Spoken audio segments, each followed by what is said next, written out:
우리 앞뒤 좌우로 잘 오셨습니다. 하나님의 은혜가 더 풍성하게 임하기 원합니다. 같이 한번 인사 나누겠습니다.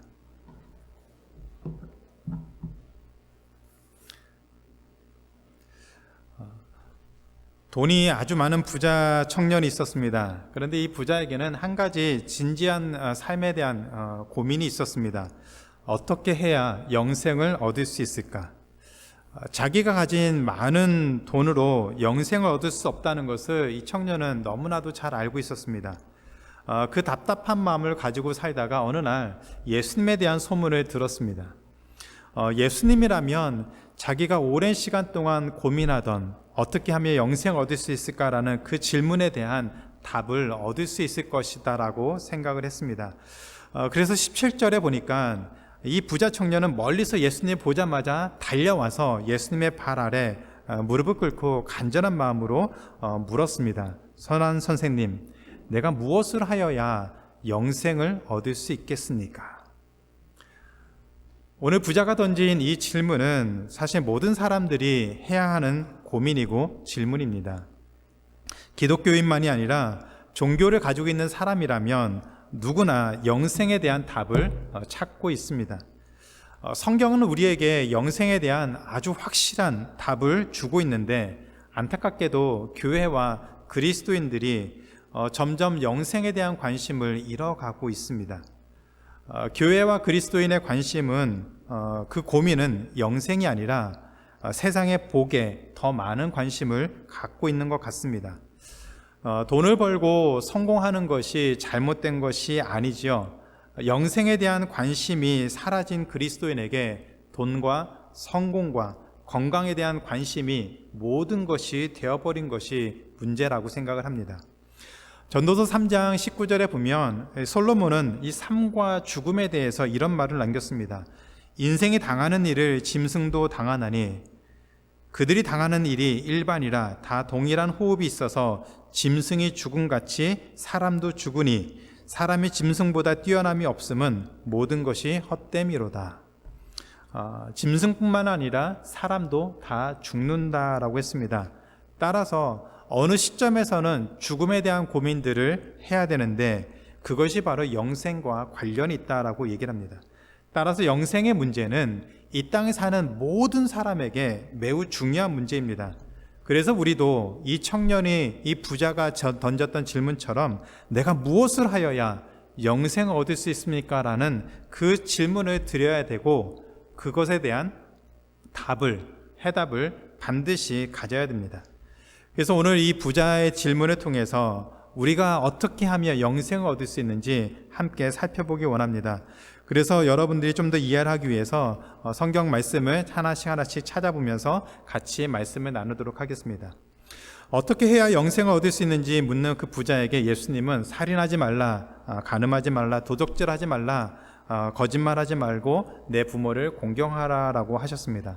그것은 십계명에 나와 있는 모든 계명들이었습니다. 그 얘기를 듣자 이 부자가 예수님에게 이렇게 말하죠. 선생님, 저는 어려서부터 이 모든 율법을 아주 철저하게 지켰습니다.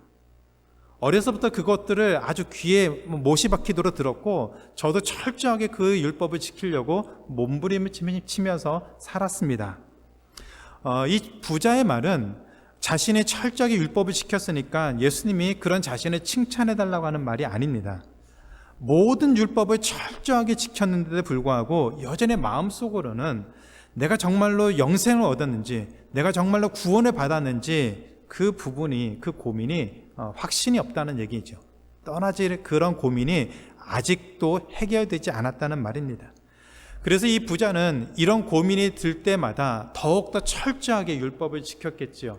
하나님의 말씀을 더욱더 철저하게 지키면서 그래서 자신의 천국에 갈 수 있는 확신이 들기를 원했는데 그렇게 율법을 철저하게 지켰는데도 불구하고 여전히 천국에 갈 것에 대한 확신, 영생을 얻을 것에 대한 확신이 드는 것이 아니라 더 불안한 마음이 생겼습니다. 율법을 더 철저하게 지켰는데도 여전히 그 마음속에는 불안하고 두려운 마음이 컸습니다. 그러니까 정말 자신이 천국에 갈 수 있는지, 정말 영생을 얻을 수 있는지 거기에 대해서 알려달라고 얘기를 했습니다. 종교 개혁을 일으킨 그 마틴 루터는 그 라테란 성전 앞에 있는 스칼라 산타라고 불리는 28개의 계단으로 된 그 빌라도의 계단을 손과 무릎으로 올라갔습니다. 당시 그 빌라도 앞에서 예수님이 올라섰던 그 계단을 콘스탄틴 제제의 어머니가 그 계단을 로마로 가지고 와서 이 라테란 성전에다가 그것을 다시 만들었다고 합니다. 그래서 중세 시대에는 많은 사제들이 이 계단을 28개의 계단을 한 계단 한 계단 주기도문을 외우면서 올라가면 연옥에서 그들이 받을 형벌이 점점 감해진다라고 가르쳤습니다. 그래서 루터도 그 계단에 가서 한 계단 한 계단 올라갈 때마다 입 맞추고 무릎으로 손으로 기어서 그 계단을 올라서 마지막 계단에 섰습니다. 그럼에도 불구하고 루터의 마음에는 아무런 평안이 없었습니다. 그리고 루터가 이런 얘기를 했습니다. 이게 도대체 무슨 소용이 있단 말인가? 뭔가 열심히 신앙적인 열심을 내고 있지만 그 역시 구원에 대한 확신이 없었다는 얘기입니다.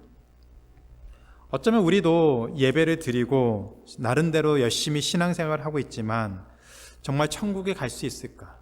내가 영원한 생명을 누리며 살 수 있을까? 그것에 대한 고민이 있는 분도 있을 것 같습니다.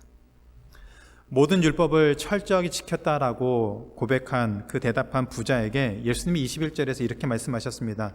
예수께서 그를 보시고 사랑하사 이르시되 너에게 아직 한 가지 부족한 것이 있으니 가서 너에게 있는 것을 다 팔아 가난한 자들에게 주라. 그리하면 하늘에서 보화가 내게 있으리라. 그리고 와서 나를 따르라. 영생을 얻기 위해서 간절한 마음을 가지고 예수님을 찾은 이 부자에게 예수님은 두 가지를 요구하셨습니다. 첫 번째는 너의 재물을 다 나누어 주어서 가난한 자들에게 나눠줘라. 그리고 두 번째, 그리고 예수님을 따르라고 했습니다. 이 두 가지 중에서 어떤 것이 더 중요하다라고 생각하십니까? 재물을 없애는 것과 예수님을 따르는 것 중에서 어떤 것이 더 중요하다라고 생각하십니까?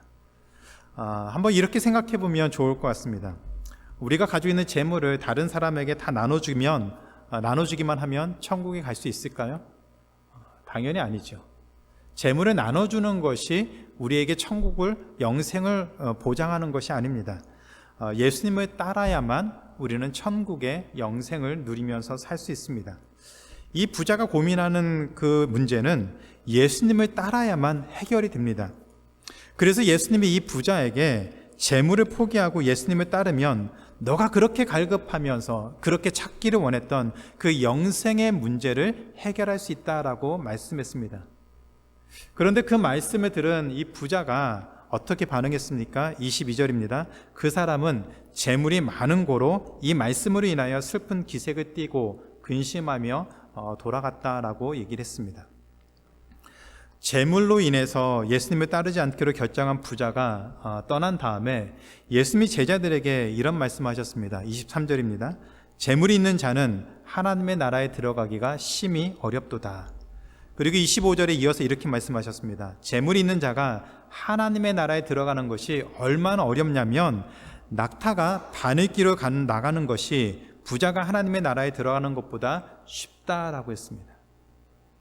예수님의 말씀은 낙타가 바늘의 귀를 지나갈 수 있는 확률이 부자가 천국에 들어갈 수 있는 확률보다 크다는 말이죠.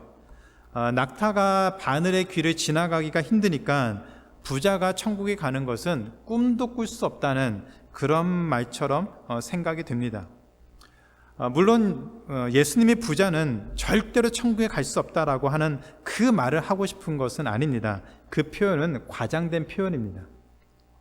부자가 천국에 들어가는 것이 그만큼 어렵다는 것을 강조하기 위한 과장된 표현입니다.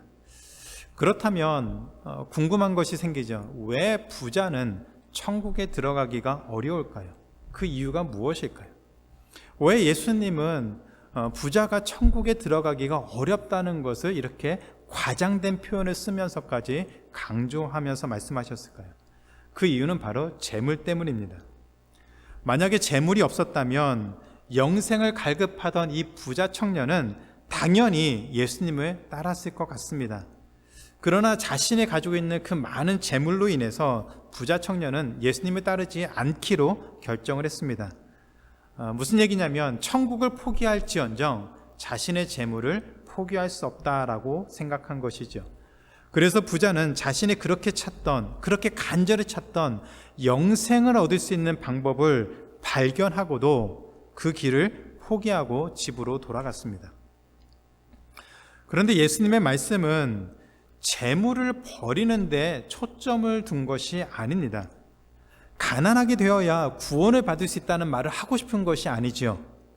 어떤 상황 가운데서도 예수님을 따라야만 우리는 영생의 문제를 해결할 수 있고 천국의 구원의 은혜를 누리면서 살 수 있다라는 얘기를 하기를 원하신 것이죠.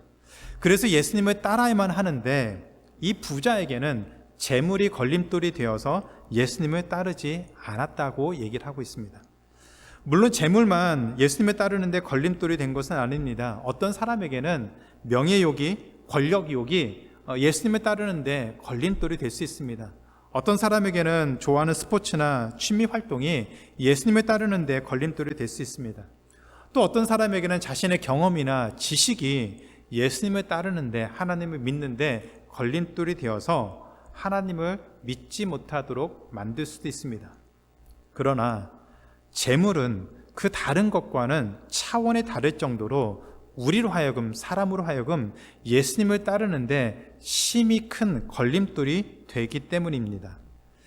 예수님은 마태복음에서 이 부자 청년이 왜 재물이 걸림돌이 되어서 예수님을 따르지 못했는지 좀 더 분명하게 설명해 주고 있습니다. 마태복음 6장 24절에 보면은 예수님이 이런 얘기를 하셨습니다. 한 사람이 두 주인을 섬기지 못할 것이니 혹 이를 미워하면 저를 사랑하거나 혹 이를 중히 여기며 저를 경히 여김이라. 너희가 하나님과 재물을 겸하여 섬기지 못할 것이다. 재물이 하나님을 믿는데 걸림돌이 되는 것만이 아니라 하나님을 대신할 수 있는 섬김의 대상이 된다라고도 말씀하셨습니다.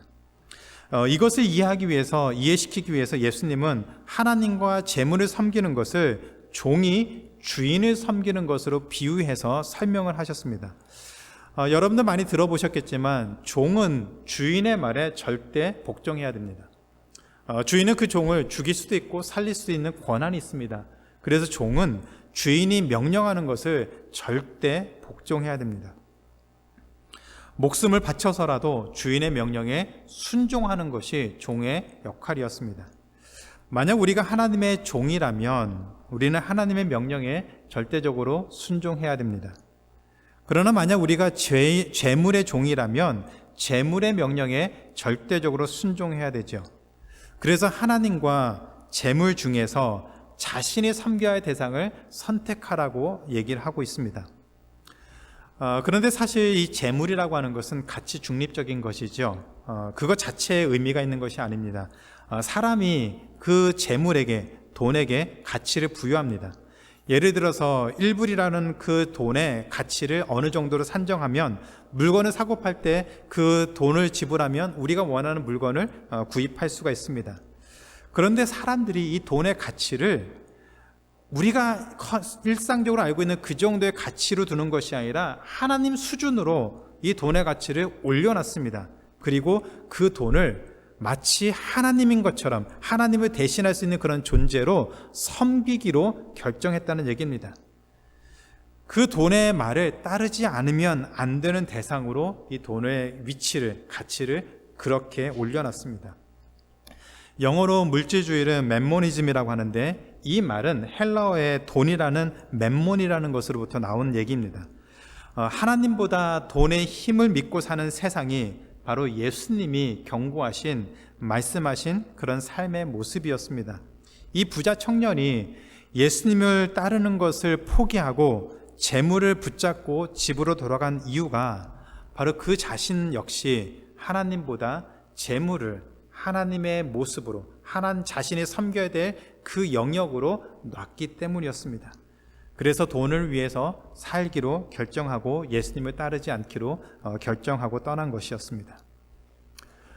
그 부자 청년이 떠난 다음에 예수님의 말씀을 듣고 이 제자들이 근심하면서 물었습니다. 26절입니다. 낙타가 바늘귀에 들어가야 부자가 구원을 받을지도 모른다면, 정말 이렇게 심각하게 어려운 일이 있는다면 도대체 누가 구원을 얻을 수 있습니까? 예수님이 말씀하신 것처럼 저 부자 청년이 재물에 쫓아서 예수님을 따르지 않고 떠나서 영생을 해결하지 못했는데, 그 문제가 자신들에게도 쉬운 문제가 아니라는 얘기죠. 그래서 저 부자 청년도 저렇게 실패했다면 그러면 누가 구원을 얻을 수 있습니까? 그렇게 율법을 철저히 지키면서 종교 생활을 해왔던 그 부자도 영생을 못 얻는다면 그러면 누가 구원을 얻을 수 있습니까? 아마 제자들이 생각하기에 예수님의 이 말씀은 너무 버겁고 불가능한 것처럼 그렇게 들렸던 것 같습니다. 아니, 제자들만이 아니라 어쩌면 우리도 그런 생각이 들 수 있을 것 같습니다. 구원을 받으려면 그러면 있는 돈 다 헌금하고 가난하게 살아야 합니까? 예수님이 그것을 원하셨을까요? 그러면 한번 물어보겠습니다. 가난한 사람은 재물을 섬기지 않을까요? 부자만 재물을 섬기고 가난한 사람은 재물을 섬기지 않을까요? 제가 아는 어떤 분은 어렸을 때 너무너무 가난해 지긋지긋해서 인생의 목적을 돈을 버는 것을 목적으로 삼고 살았습니다.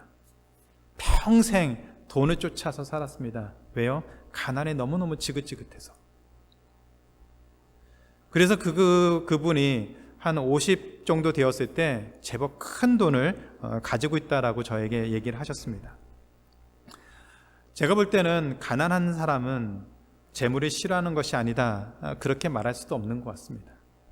부자처럼 가난해도 돈이 있어도 누구나 다 재물을 쫓으며 살 수 있습니다.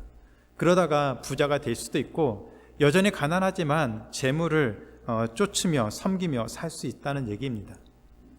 따라서 재물을 하나님처럼 섬기는 사람은 가난한 사람이거나 부자이거나 구원을 받기 힘들다는 말씀입니다. 다만 현실적으로 부자가 재물을 손에 쥐고 있기 때문에 재물을 내려놓기가 더 힘들다는 얘기를 하고 있죠. 그래서 더 고민이 많아진 제자들에게 예수님이 이렇게 말씀하셨습니다. 27절입니다. 예수께서 그들을 보시며 이르시되 사람으로서는 할 수 없으되, 이 모든 것들을 포기하고 내려놓는 것을 사람으로서는 할 수 없으되 하나님으로서는 그렇지 아니하니 하나님으로서는 다 하실 수 있느니라.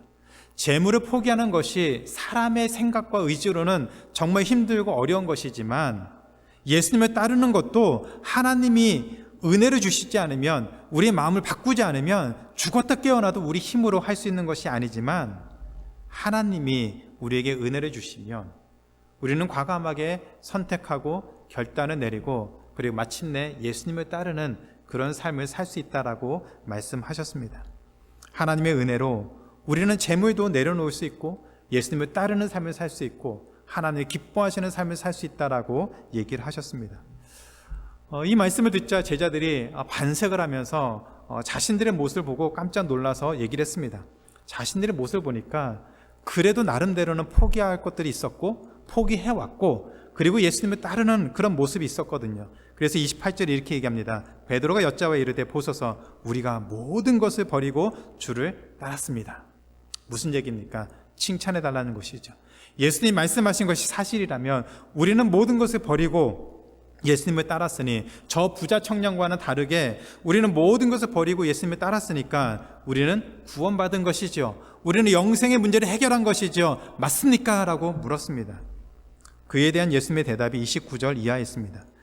예수께서 이르시되 내가 진실로 너희에게 이르노니 나와 복음을 위하여 집이나 형제나 자매나 어머니나 아버지나 자식이나 전토를 벌인 자는 현세에 있어 집과 형제와 자매와 어머니와 자식과 전토를 100배나 받되 박해를 겸하여 받고 내세에 영생을 받지 못할 자가 없느니라.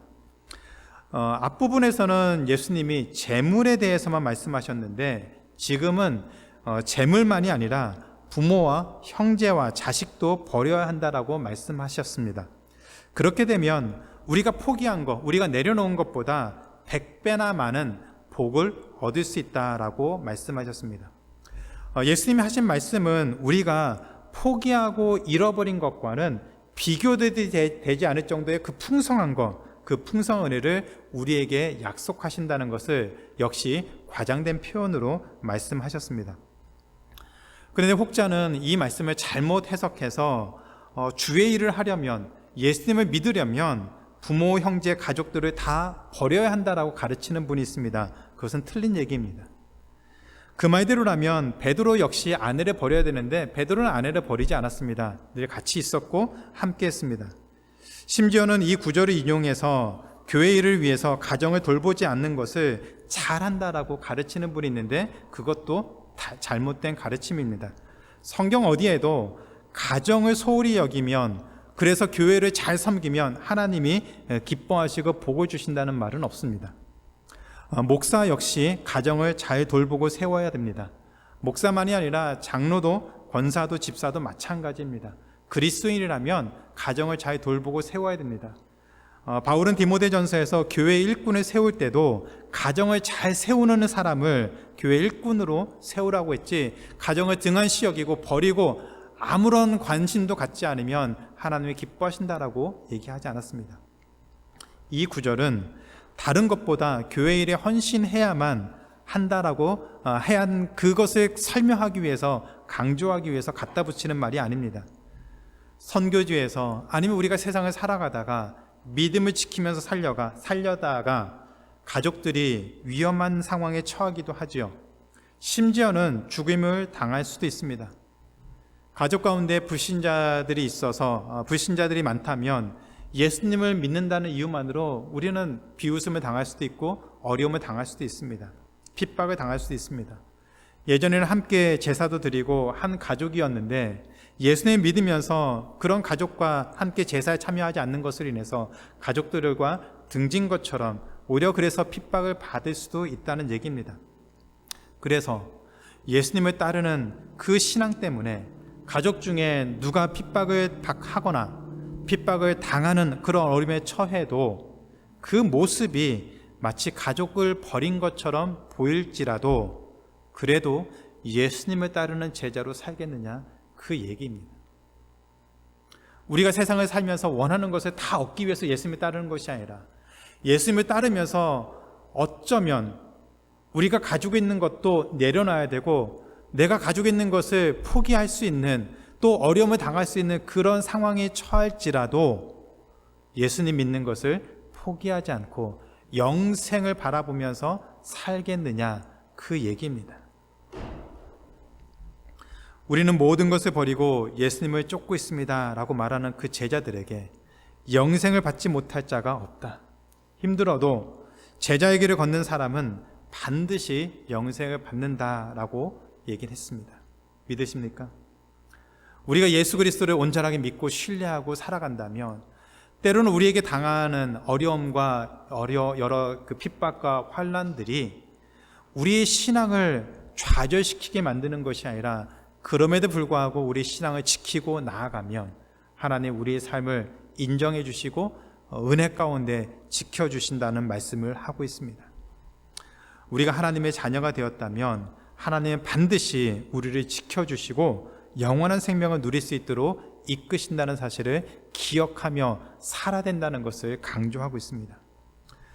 그런데 마지막에 예수님이 제자들에게 의미심장한 말을 하셨습니다. 31절입니다. 그러나 먼저 된 자로서 나중되고 나중된 자로서 먼저 될 자가 많다고 하셨습니다. 너희가 지금은 다 버렸다라고 생각하고 이제 예수님만 온전히 쫓는다라고 생각하고 그렇게 스스로 살고 있는데 너희들의 마음속에 내가 먼저다, 내가 최고다, 내가 이만큼 헌신했다라고 생각하면서 자랑하기 쉬운데 누가 먼저냐의 그 문제는 인간이 판단한 문제가 아니라는 얘기입니다. 우리는 그저 예수님을 따르기만 하면 되는 것이지 내가 한 일을 가지고, 내가 지금까지 해왔던 것을 가지고, 내가 가지고 있는 것을 가지고 그것을 내세우거나 자랑할 필요가 없다는 얘기입니다. 예를 들어서 나는 예수님을 믿으면서 이만큼 헌신했는데 당신들은 뭐 했습니까? 나는 신앙생활하면서 이 정도 기도하고 열심을 내었는데 당신들은 뭐 했습니까? 나는 교회를 위해서 이렇게 시간 내고 봉사하고 헌신하는데 당신들은 뭐 하고 있습니까? 이런 생각을 하는 사람은 나중된 자에게 추월 당할 수 있다는 얘기입니다. 우리가 하는 것은 우리가 해야 될 일을 감당하고 묵묵히 예수님을 따르는 것이지, 우리가 한 것을 가지고 생색내면서 나는 이 정도 했으니까 인정을 받고, 나는 이것을 했으니까 하나님이 나를 더 최고로 여길 것이다, 그렇게 다들 생각해야 된다라고 인정받는 것을 하나님이 원하시지 않는다는 얘기입니다. 누가 더 인정받고 누가 더 갖고 못 갖고 그런 것에 신경 쓰는 것이 참된 믿음이 아니라는 얘기입니다. 우리는 우리에게 주어진 길, 예수 그리스도를 믿어서 영원한 생명을 얻는 그 길을 향해서 한 걸음 한 걸음 나아가면서 우리의 삶의 모습만 철저하게 돌아보고 우리의 모습이 하나님에서 벗어나지 않도록 수고하는 것이지, 다른 사람하고 비교하고 자랑하고 나는 조금 더 우월하고 나는 조금 더 낫다라는 생각을 가지고 신앙생활하는 것, 그것은 영생을 받지 못할 자의 모습이다라고 얘기를 하고 있습니다. 그것이 우리에 대한 모습에 고민이 되는 부분입니다. 우리는 신앙생활 오래 하면서 나름대로 경험이 쌓이고 지식이 쌓이고, 그리고 신앙생활하면서 교회에서 많은 것들 하면서 알게 모르게 우리 스스로를 자꾸 인정받고 싶어하는 것들이 많이 생깁니다. 그것은 어느 한 사람만의 문제가 아니라 우리 안에 다 그런 모습이 있을 수 있습니다. 내가 이 정도 했으니까 인정해 주겠지, 내가 이 정도 헌신했으니까 하나님도 이것은 인정해 주겠지, 하나님도 이 정도는 나를 최고로 치겠지라고 하는 그런 생각들을 우리가 가지면서 신앙생활을 할 수 있다는 얘기입니다. 철저하게 율법을 지키며 살았던 그 부자 청년처럼 우리도 주일 예배 성수하고, 그리고 열심히 기도하고 말씀 보고 열심히 봉사하고 섬기면서 나름대로는 신앙에 대한 자부심을 갖고 살아왔는데, 그것이 절대로 자랑할 것이 아니라는 얘기입니다. 왜냐하면 우리가 그렇게 할 수 있는 것 또한, 우리가 그래서 구원의 은혜, 구원을 받을 수 있는 것 또한 하나님의 은혜로 된 것이지, 우리가 내세우고 나는 누구보다 더 낫다, 나는 누구보다 더 월등한 사람이다, 그 생각을 갖도록 만드는 것이 될 수 없다는 얘기입니다. 한번 우리의 모습을 돌아봤으면 좋겠습니다. 우리는 정말로 영생을 얻고자 하는 그런 갈급함이 있습니까? 여러분, 정말 이 땅을 살아가면서 우리가 죽으면 영원한 생명을 누릴 수 있는, 천국에서 영원한 생명을 누릴 수 있는 그 갈급함을 가지고 살고 계십니까? 예수님이 이 부자에게 던진 그 질문이 오늘 우리에게도 동일하게 주어졌습니다. 우리도 천국 가기 위해서, 영원한 생명을 얻기 위해서 하나님을 예배하며 살고 있죠. 혹시 예수님을 따라서 제자로 살고 싶은데 여전히 우리로 하여금 주저하게 만드는 것이 있습니까? 여러분에게 예수님을 따라가는 그 삶을 주저하게 만드는 것이 있습니까? 예수님 믿는 것이 좋아 보이는데 그럼에도 불구하고 절대로 포기할 수 없는 그 무엇인가가 여러분에게 있습니까? 혹시 하나님이 그거 포기하라고 할까봐 두려운 마음으로, 그 정도까지는 내가 아직 준비가 안 됐다라고 말하면서 두려운 마음으로 하나님 앞에 서지는 않으십니까? 재물을 포기한다고 해도 하나님은 더 풍성하게 받을 것이다라고 약속했습니다. 우리가 소중하게 여기는 것을 잠시 내려놓는 그런 마음의 중심, 결단을 하더라도 하나님은 오히려 더 풍성하게 그것을 지켜주시고 우리에게 주신다라고 약속하셨습니다. 하나님이 원하시는 것은, 잘 이해하셔야 됩니다. 하나님이 원하시는 것은 우리가 소중하게 여기는 것을 가져가 뺏으려고 하는 것이 아닙니다. 절대 그것이 아닙니다. 우리의 마음이 하나님께로 더 가는 것을 원하시는 것이지, 우리 마음이 하나님께 가도록 만드는 것을 방해하는 것을 내려놓는 것을 원하시는 것이지, 그것을 없애고 그것을 무시하고 그렇게만 살아야만 하나님의 자녀가 된다는 것을 말하는 것은 아닙니다. 하나님의 마음은 우리 마음이 하나님께로 온전히 향하는 것이지, 우리가 가난하게 되고 아무것도 없고 다른 사람에게 손가락질 받는 그런 사람이 되어야만 하나님을 따른다는 얘기를 하는 것이 절대 아닙니다. 하나님의 마음은 딱 하나입니다. 우리 마음이 하나님과 그 어떤 것을 견주해 볼 때 하나님처럼 섬길 수 있는 그런 섬김의 대상이 될 수 있는 것이 있다면 그것을 내려놓으라는 얘기입니다. 그래야만 우리가 하나님을 온전히 섬기며 영생을 누리며 살 수 있다는 얘기를 하고 계십니다. 예수님을 따르는 제자의 삶이 우리가 가진 그 어떤 것보다도 소중하다고 생각하십니까? 하나님을 믿는, 그래서 영원한 생명을 누리는 것이 우리가 지금 살아가면서 가지고 있는 그 어떤 것보다도 더 소중하다고 생각하십니까? 그러면 예수님이 하신 말씀에 대해서 우리가 답을 해야 됩니다. 예수님이 던진 질문에 대해서 이제 우리가 답을 해야 될 때입니다. 하나님이 그 어떤 것보다도 중요하십니까? 설령 우리가 소중하게 생각하는 것을 이룰 수 있다고 해도 하나님이 더 중요하십니까? 그래서 영생을 바라보면서 나아가시겠습니까? 이제 여러분이 대답하시기 바랍니다.